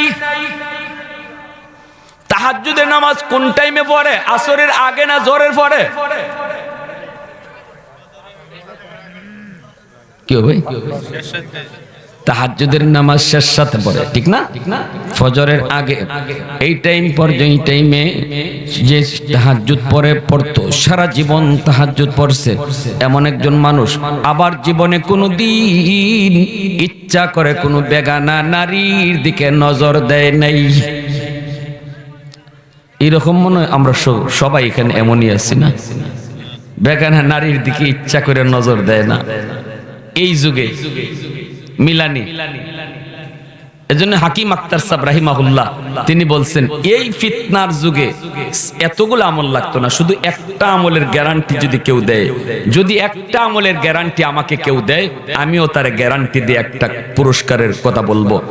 কি গ্যারান্টি? তিনি বলছিলেন, যদি কেউ গ্যারান্টি দিয়া কয় আমি ইচ্ছা করে কোনো বেগানা নারী দেখি না, বাস্তবেও না মোবাইলেও না, যদি এই গ্যারান্টিটা আমাকে কেউ দিতে পারে, হাকিম আখতার সাহেব আরেফ বিল্লাহ তিনি বলেন, আমি গ্যারান্টি দিয়া না খালি কাগজে লিখকে দিমু সে আল্লাহর ওলি হয়ে গেছে। এই যুগে আল্লাহর ওলির ইন্তেকাল হয়ে গেল, হাজারো হাজারো নয়, শুধু লক্ষ মানুষের সমাগম। জানাজার নামাজ পড়ার জন্য সবাই হাজির। বিশাল বড় ময়দান। ঘোষণা করে দেওয়া হলো, আসুনি এমন কেউ থাকলে তাড়াতাড়ি এসে জানাজা পড়াও। হুজুর মরণের আগে ওসিয়ত করে গেছেন, এমন কোনো মানুষ থাকলে তাকে দিয়ে জানাজা পড়াবা। যদি না পাওয়া যায় তাহলে জানাজা ছাড়াই আমাকে দাফন করবা।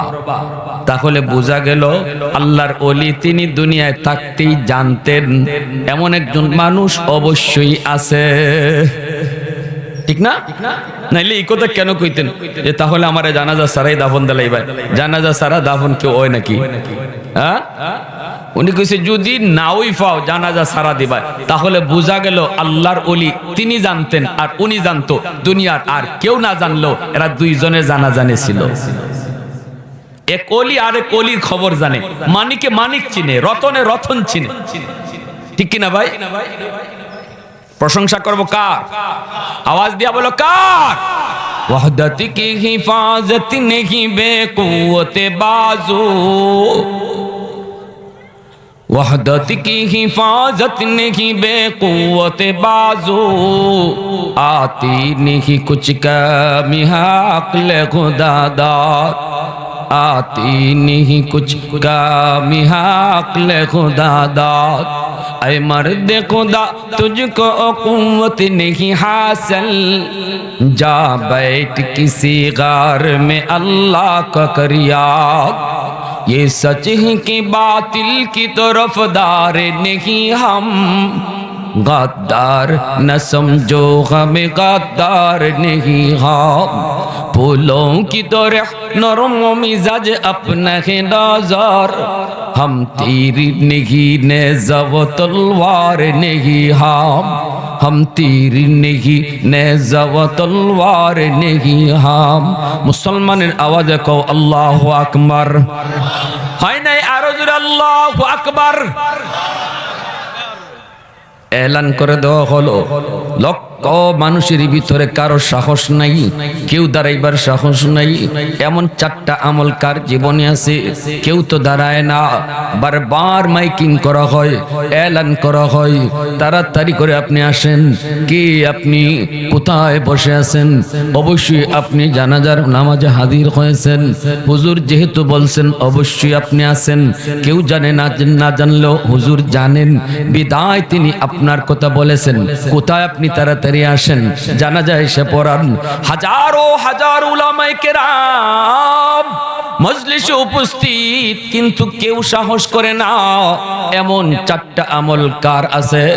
কেউ সাহস করে না জানাজা পড়ানোর, কেউ তো দাঁড়ায়ও না। এই অবস্থায় এলান করে দেওয়া হলো, তাহলে জানাজা ছাড়াই হুজুরকে এখন দাফন করা হবে। যেই মাত্র এই ঘোষণা হয়, হঠাৎ করে একজন মানুষ লক্ষ মানুষের ভিতর থেকে আস্তে করে রুমালটা দিয়ে মুখটা ডাইকা দাঁড়াইয়া সোজা জানাজার দিকে, লাশের দিকে আসতেছে। আল্লাহু আকবার জোরে কইবেন না? আর একটু জোরে কোন আল্লাহু আকবার। লক্ষ মানুষ তাকায় রইল, কিন্তু মুখ দেখে না কেউ। রুমাল দিয়া মুখটারে ঢাইকা লাশটার দিকে আসতেছে জানাজা পড়ানোর জন্য। সামনে আসলো, আইসে আল্লাহর ওয়ালি কুতুবউদ্দিন বখতিয়ার কাকি রহমতুল্লাহি আলাইহি। ওনার চেহারার উপর থেকে কাফনের কাপড়টা সরাইলো, সরায়া লোকটা তার চেহারাটা খুললো। চেহারাটা খুইলা তাকায়া কয়, ও আল্লাহর ওয়ালি, ও আল্লাহর ওয়ালি, কেন আপনি এই শর্ত লাগায় গেলেন? আমি তো চাইছিলাম আমার এই আমল যেন আল্লাহ ছাড়া কেউ না জানে। আমি তো চাইছিলাম আমার এই আমল আল্লাহ ছাড়া কেউ যেন না জানে। আপনি কেন এই শর্ত লাগায় গেলেন? আপনি জানতেন আর আমি জানতাম। আমিও তো আপনার কিছু গোপন আমল জানি। আমি তো কোনোদিন আপনার গোপন আমল কারো কাছে প্রকাশ করি নাই। বিনিময়টা আপনি তো আপনার আমলের আল্লাহর কাছ থেকে 100 বুঝা নিয়ে নিবেন, কিন্তু আমার আমলটা আপনি কেন প্রকাশ করলেন? আমি তো বিনিময়টা শুধু আল্লাহর কাছে চাইছি। আল্লাহু আকবার। আমি তো আমার গোপন আমলের বিনিময় শুধু আল্লাহর কাছ থেকে শুধু চাইছিলাম, আপনি কেন এটা প্রকাশ করলেন? এই বইলাই কয় জানাজা দাঁড়াও। জানাজার রেডি হয়ে গেল, তিনি জানাজার নামাজ পড়ে ফেলছেন, আর বলছিলেন এতটুকুই, যদি এক বিন্দু পরিমাণ আমি আল্লাহর কাছে পুরস্কার কম পাই, এজন্য আমি কিয়ামতের মাঠে আপনাকে আল্লাহর সামনে দায়ী করব। সুবহানাল্লাহ, জোরে কর। तालिबे मौला हो मेरे इश्क़ निराला, मैं तालिबे मौला हो मेरे इश्क़ निराला, है जुमला जहाँ जिनकी तजल्ली से उजाला, है जुमला जहाँ जिनकी तजल्ली से उजाला, मादरुद जहाँ गैर खुदा यार नदारम, যদি আদে খুদা হিচে দিগর কার নদরম, যদি আদে খুদা হিচে দিগর কার নদরম। মুসলমানের আওয়াজ এখন আল্লাহু আকবার। বাইরে এবার আপনাদের জানার ইচ্ছা হয় কি হয় না, এই লোকটা কেডা? কার কার হয়? একটু হাতটা উঠে আল্লাহরা দেখেন। আল্লাহ তুমি কবুল করো, জোরে কোন আমিন। কে সেই মানুষ? তিনি কোন আলেম নন, তিনি কোন আলেম নন। তিনি কে? অবাক হবেন, অবাক। আমরা মনে করি কোন সরকারের পদে বসলে পরে খালি চুরি আর ডাকাতি শিখতে হয়, সরকারি পদে বইসেও আল্লাহর ওলি হওয়া যায়। এই যুগে আমাদের এটা মাথায় আসে না, ঠিক না? আমরা মনে করি যে যত বড় সরকারি চেয়ারে বইছে হে তত বড় ডাকাইত হইছে। কিন্তু ওই যুগে তিনি কে? দিল্লির সুলতান, দিল্লির সুলতান যার নাম ছিল শামসুদ্দিন আলতামাস রহমতুল্লাহি আলাইহি। আল্লাহু আকবার। শুধু মন্ত্রী না, তিনি সুলতান, তিনি বাদশাহ, তিনি দিল্লির বাদশাহ, যার নাম ছিল শামসুদ্দিন আলতামাস রহমতুল্লাহি আলাইহি। এত বড় আল্লাহর ওলি তিনি কে? তিনি ওই কুতুবউদ্দিন বখতিয়ার কাকির শাগরিদ, ওনারই শাগরিদ, ওনারই শাগরিদ। ওনার কাছ থেকেই তিনি আল্লাহকে চিনছেন, এনার কাছ থেকেই তিনি মারিফত নিয়েছেন। এজন্য ফিরে ফিসাব ছাত্ররে ভালো করে চিনত। তিনি বুঝতেছেন আমার ছাত্র এমনই, আমার শাগরিদ এমনই। এজন্য বলি যুবক, সন্তানকে ডাক্তার বানাও, ইঞ্জিনিয়ার বানাও, মন্ত্রী বানাও, প্রফেসর বানাও, ব্যারিস্টার বানাও, প্রধানমন্ত্রী বানাও, আপত্তি নাই। কিন্তু শামসুদ্দিন আলতামাস তিনি প্রধানমন্ত্রী হয়েও যদি এত বড় আল্লাহর ওলি হতে পারলেন, আমার আপনার সন্তানও পারবে না কেন? কথা শুধু একটাই, মা বাবা একটু বুঝো, সন্তান আল্লাহর পক্ষ থেকে আমার কাছে আমানত। আমি নিজের ইচ্ছায় চালাইব না, আল্লাহর ইচ্ছায় চালাইব, ঠিক কিনা? ওই কুতুবউদ্দিন বখতিয়ার কাকি কেন এত বড় ওলি হইছেন বুঝেন? মা শিশুকালে নিয়ে গেছে উস্তাদের কাছে, উস্তাদজি আমার ছেলেটারে মুসলমানি শিখান, দিয়া তো মা চলে আসছে। এবার উস্তাদ কইতেছে বাবা পড়ো আলিফ বা তা সা, কিন্তু ছোট্ট কুতুবউদ্দিন তিনি বলতেছেন উস্তাদজি আলিফ বা নয়, আলিফ লাম মিম, যালিকাল কিতাবু লা রাইবা ফীহি। উস্তাদ শিখায় কই বাবা পড়ো আলিফ বা তা সা, কিন্তু ছোট্ট বাবু কুতুবউদ্দিন কয় আলিফ লাম মিম। শুধু আলিফ লাম মিম শেষ না, আল্লাহর কোরআনের 15 পারা উস্তাদের সামনে এক বসায় হিফজ শোনায়া দিলেন। অবাক হয়ে উস্তাদ শুনতেছেন, অবাক হয়ে শুনেন, আর উস্তাদের চোখ দিয়ে দর দর করে পানি ঝরে। বাবারে কি শুনাইতেছ রে বাবা? মা কইল আলিফ বা শিখাইমু, আর তুমি কিনা আমাকে আলিফ লাম শিখাও। বাবা পর আরো পর, আল্লাহু আকবার। বাবা পর আরো শোনাও।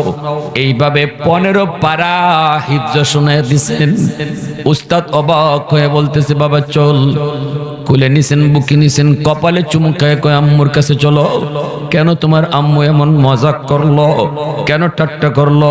তুমি 15 পারার হাফিজ, অথচ তোমার মা আমাকে বলল আলিফ বা তা সা শিখামু। চলো মায়ের কাছে চলো।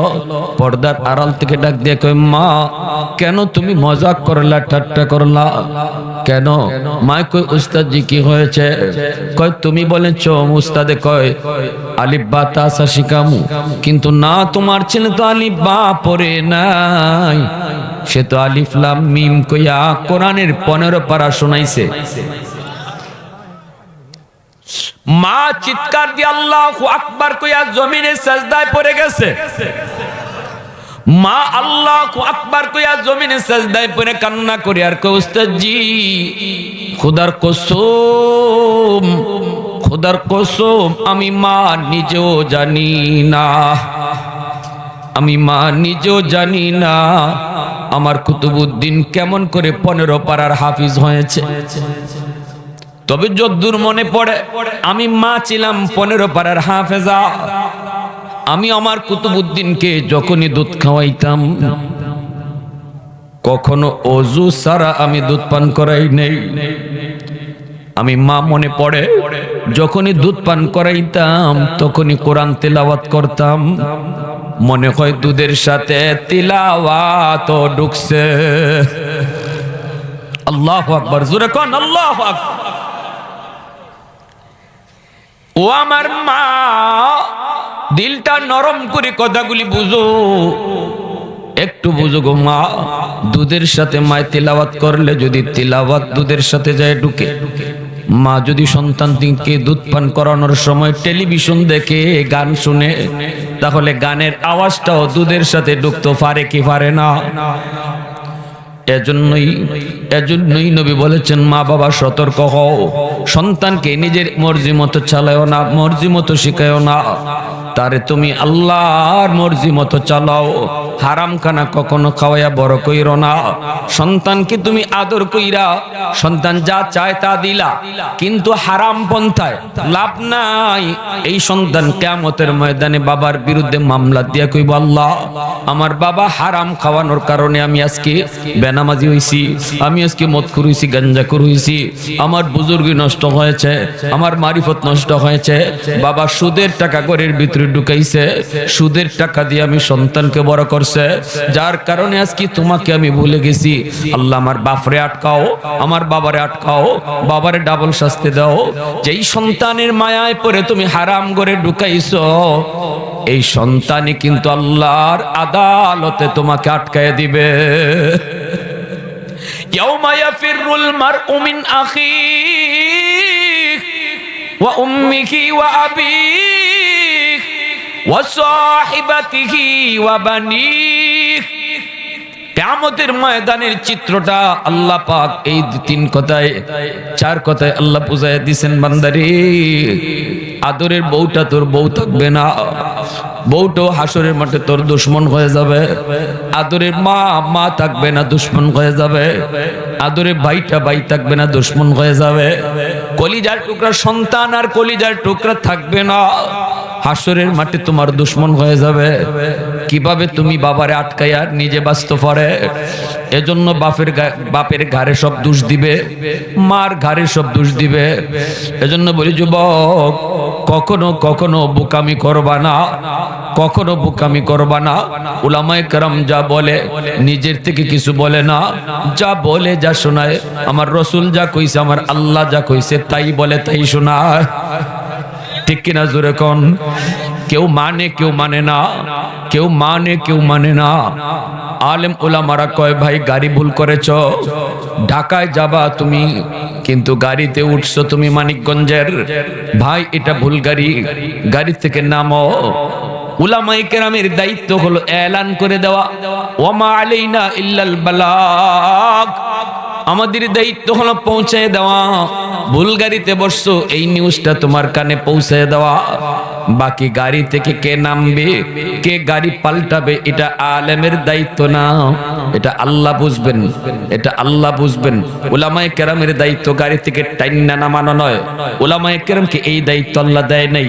কইবাই ভুল গাড়ি, এরপরে সিট থেকে টাইন্না গাড়ি থেকে নামাইবা, এই দায়িত্ব আল্লাহ উলামায়ে কেরামকে দেন নাই।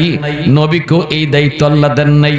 নবীরও দায়িত্ব ছিল লাস্তা আলাইহিম বিমুসাইতির, নবী গো আপনি দারোগা নন, আপনাকে লাঠি দিয়ে আমি পাঠাইছি না।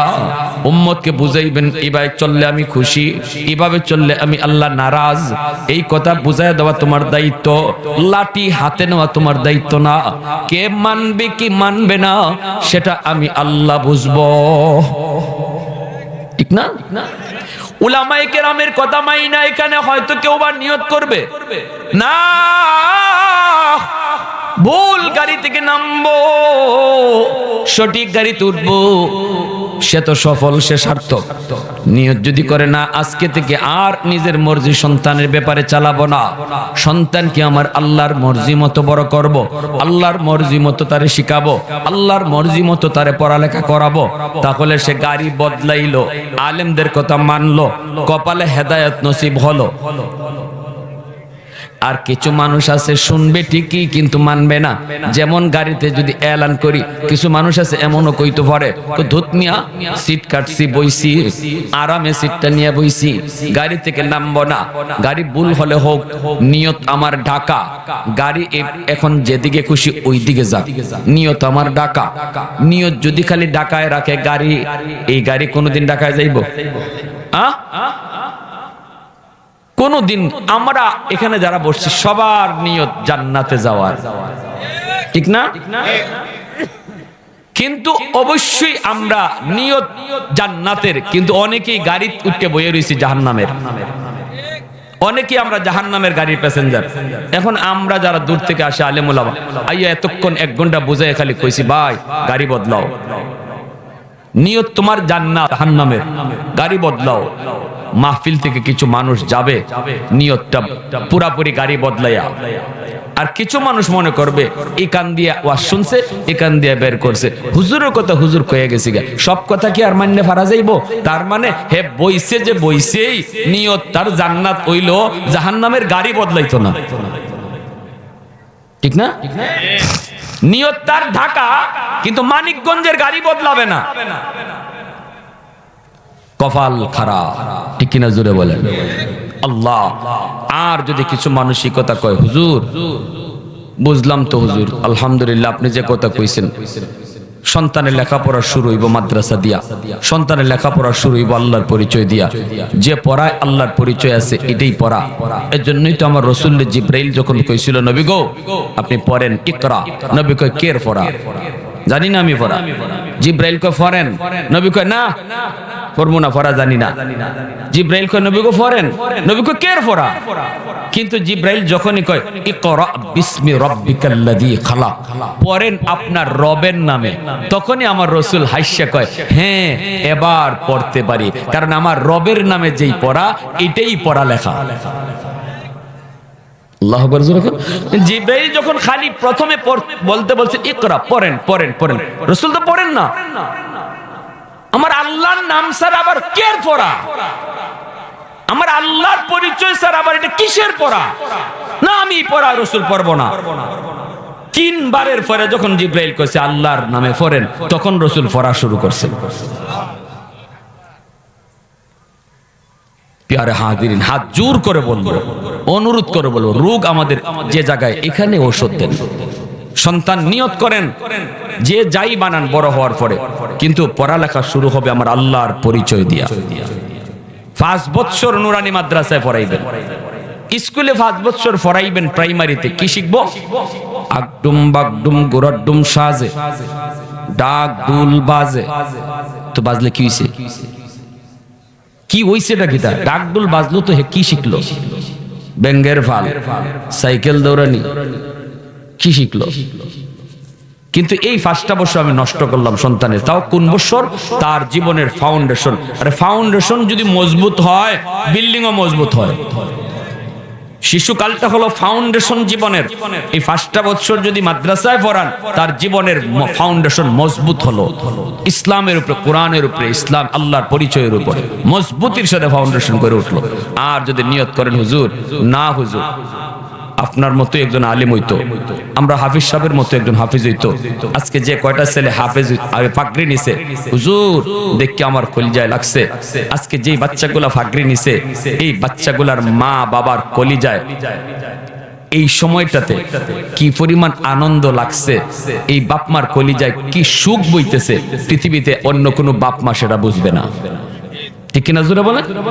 আপনাদেরও মনের ভিতরে ইচ্ছা, আইরে আজকে যদি আমার ছেলেটা এরকম পাগড়ি পরতো, আর যদি এরকম হুজুরা বলতো অমুকের ছেলে আজকে 30 পারা কোরআন সিনায় নিছে, তার ছেলেকে পাগড়ি দিতেছি, মনের ভিতরে এই ইচ্ছাটা সকলেরই জাগে।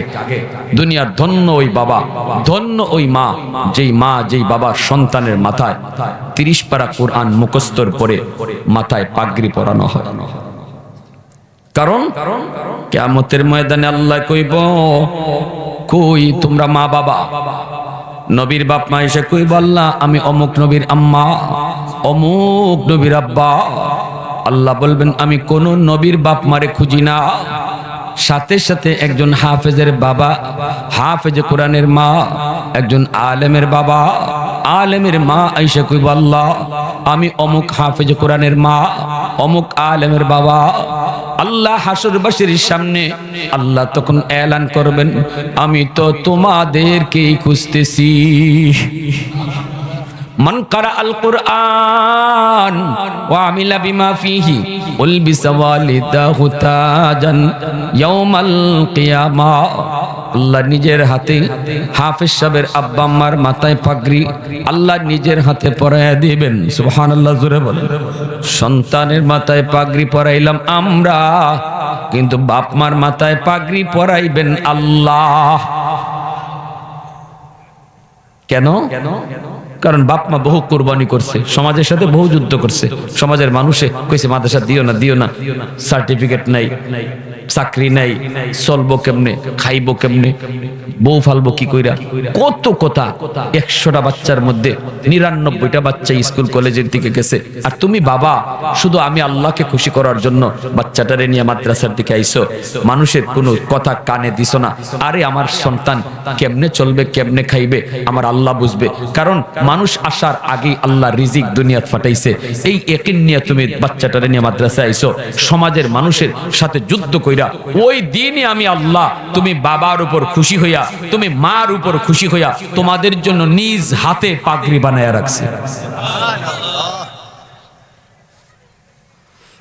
কারা কারা নিয়ত আছে আল্লাহর হাতে পাগড়ি পরার? একটু হাত উঠিয়ে দেখেন, আল্লাহর হাতে পাগড়ি পরার নিয়ত কার কার আছে? মাশাআল্লাহ, আল্লাহ তুমি কবুল করো। সবাই বলেন আমিন, আরো জোরে বলেন আমিন।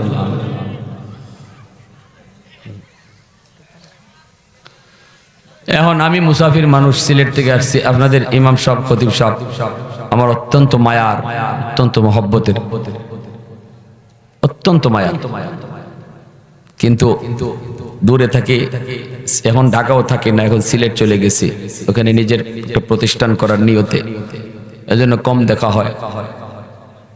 এই সুবাদে আসা অনেক কষ্ট হয়েছে, লং জার্নি, রাস্তাঘাটে জ্যামের পর জ্যাম, আবার শারীরিকভাবে এতটা সুস্থ না আমি।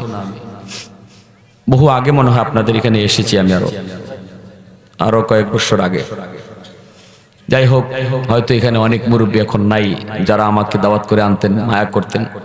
আল্লাহ যেন তাদেরকে মাফ করেন, আল্লাহ যেন তাদের কবরকে জান্নাতের বাগান বানান।